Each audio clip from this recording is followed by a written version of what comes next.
वालेकुम। अस्सलाम, नमस्ते, सत श्री अकाल। उम्मीद करता हूँ फिट होंगे, बेहतरीन होंगे, अपनी लाइफ अच्छे से एंजॉय कर रहे होंगे हम तीनों की तरह। और देवों के देव महादेव एपिसोड 6 पार्ट 2 है। और प्लीज लाइक शेयर सब्सक्राइब कर दें। स्ट्रेट चलते हैं वीडियो की तरफ। मेरा नाम है मलिक सकलानी बारो, मेरे साथ हैं Rana Mohammad Ali, Mohammad Sameer Khokhar. So guys let's start. Sati के शरीर, सती के मन और सती की आत्मा पर लगा हुआ एक एक घाव और उसकी हर पीड़ा से जितना दुख आज मुझे हो रहा है उससे पहले कभी नहीं। क्योंकि मैं जानता हूं कि सती को इस बार मेरे विरुद्ध हथियार बनाया गया। मुझे क्षति नहीं पहुंचा सके तो मेरी पुत्री को माध्यम बना लिया और इसकी क्षतिपूर्ति तो शिव को करनी ही पड़ेगी। चुकाना होगा उसे मेरी पुत्री पर आया हुआ एक एक कष्ट का ऋण। अपनी इस संहिता के हर शब्द, हर नियम द्वारा मैं शिव के दुस्साहस और उसकी चाल का उत्तर देने जा रहा हूं। अपनी सती का घाव भरने से पहले मैं इस संहिता के हर नियम को प्रजा के लिए अनिवार्य बना दूंगा। सती की पीड़ा मिटने से पहले मैं शिव का नाम ही मिटा दूंगा।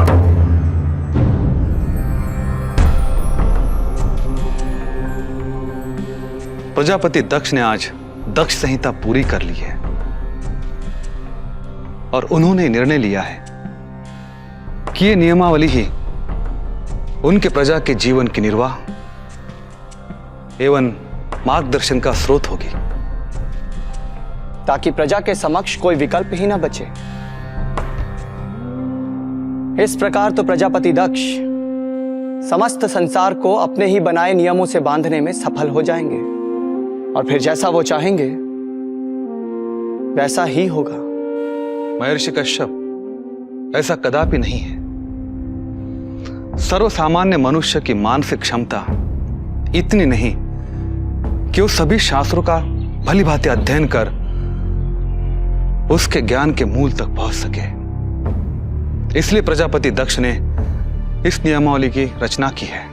अब कोई भी आदर्श जीवन के लिए शास्त्र, शिष्टाचार, रीति नीति का पूरा ज्ञान प्राप्त कर सरलता से उसे जी सकता है।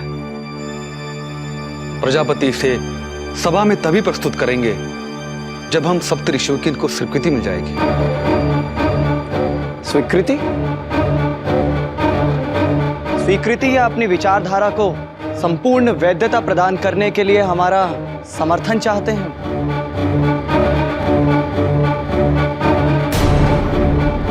दोनों में क्या अंतर है?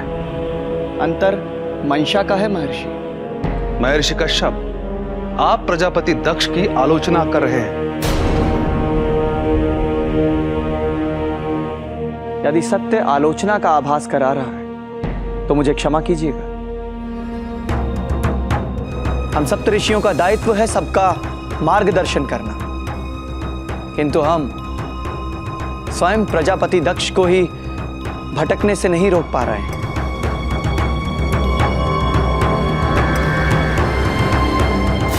महर्षि कश्यप, मैं आपके विचारों से सहमत नहीं हूं। प्रजापति दक्ष स्वयं ब्रह्मा के पुत्र हैं। उनका ज्ञान असीम है और उनका यही ज्ञान उनकी सोच और कर्म का आधार भी। प्रजापति दक्ष को किसी के भी मार्गदर्शन की कोई आवश्यकता नहीं। इतना ज्ञान होना तो वरदान होता है महर्षि भृगु, किंतु इतना ज्ञान होने की अनुभूति अहंकार,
सबसे पहले तो एक बात क्लियर कर दें कि कुछ लोग कह रहे हैं कि ये इस सीन जो है वो यूट्यूब पे जो पड़ी हुई है वीडियोस उसमें सीन नहीं है, काफ़ी सारे कट हैं।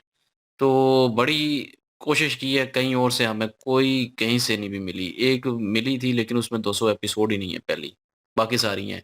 लेकिन कहीं से नहीं भी मिल रही हमें, और इसलिए यूट्यूब से हमें हमारी मजबूरी है कि हमें लेनी पड़ी। अगर कोई सीन मिस भी होता है तो हमें नहीं उस चीज़ का पता, वो आप लोग हमें बता दीजिएगा। हाँ, बिल्कुल। और अगर स्टार्ट से बात की जाए तो प्रजापति दक्ष जो हैं वो कुछ असूल लिख रहे हैं। हम ये सोच रहे थे कि वो क्या लिख रहे हैं, कुछ ना कुछ तो है।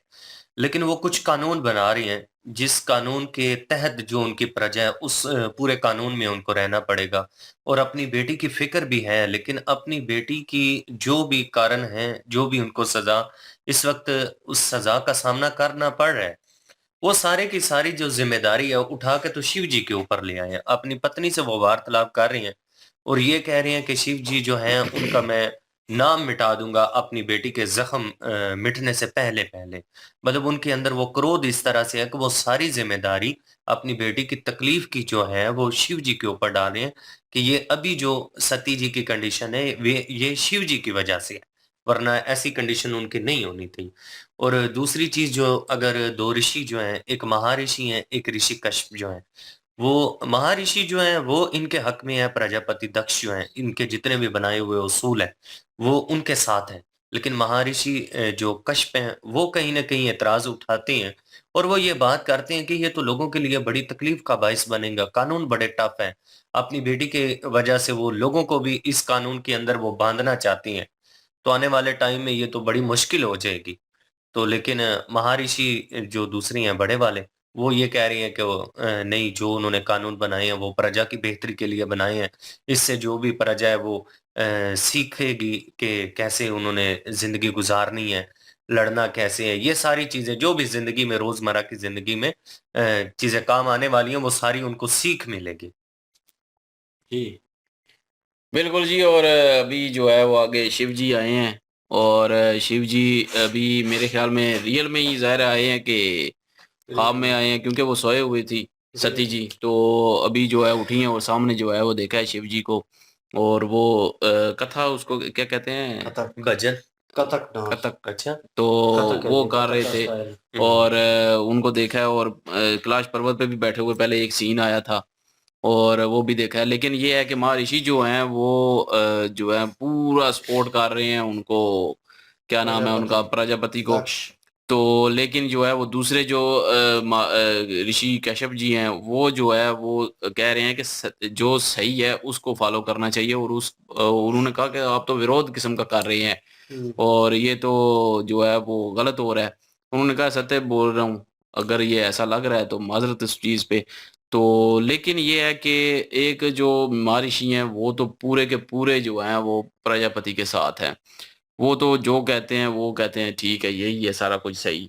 लेकिन दूसरे जो हैं वो जो सही है उसको बताने की कोशिश कर रहे हैं। ये कह रहे हैं कि ये अपने ही कानून हो जाएँगे, और ये तो प्रजापति जिसको जैसा चाहेंगे वैसा करना शुरू कर देंगे। ये कानून तो ऐसे मतलब के हो जाएँगे।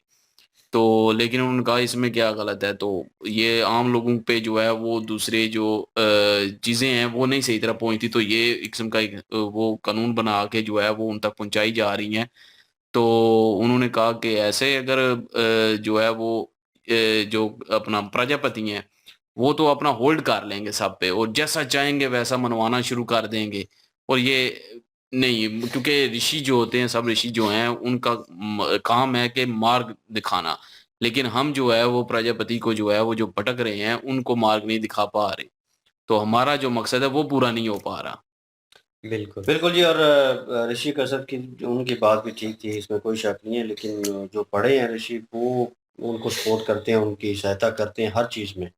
तो इसमें भी सहायता कर रहे हैं। और ऋषि कश्यप जो हैं इस चीज़ को लेकर परेशान है कि ये अपने असूल और अपनी चीज़ें क्रिएट कर रहे हैं, और आने वाले वक़्त में मिसगाइड होंगे लोग इस चीज़ को लेकर। क्योंकि वो अपना फ़ेथ रख रहे हैं लोगों के सामने, उन पे थोप रहे हैं, मुसल्लत कर रहे हैं, तो ये चीज़ ठीक नहीं है। जो रियलिटी है वो होनी चाहिए, वो लिखेंगे तो बेहतर होगा, इंसाफ भी होगा। लेकिन जो प्रजापति दक्ष हैं, वो काफ़ी मैं कहूँ कि अभी भी क्रोधित हैं और घमंड में हैं और उस चीज़ में हैं अभी भी।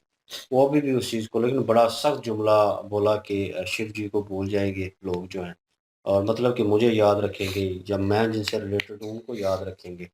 तो वो अपना वो एक असर रसूख और अपना होल्ड और अपने हिसाब से चलाना चाहते हैं सबको।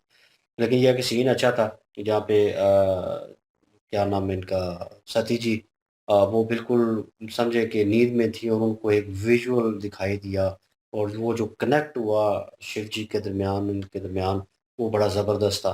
पहले पहाड़ी पे सीन नज़र आया और वहाँ पे, और वो लीन थे अपनी उसमें, और एकदम से इन्हें फ़ील हुआ, आँखें खुली कि जैसे लगा कि वो मेरे नज़दीक आ गए हैं। तो वो उस दौरान ही कथक वाला जो है वो पूरा एक सेटअप नज़र आया, मज़ा आया, और मैं सेट की तारीफ़ करूँगा, वाक़ई बहुत अच्छा था और बहुत मेहनत की गई है।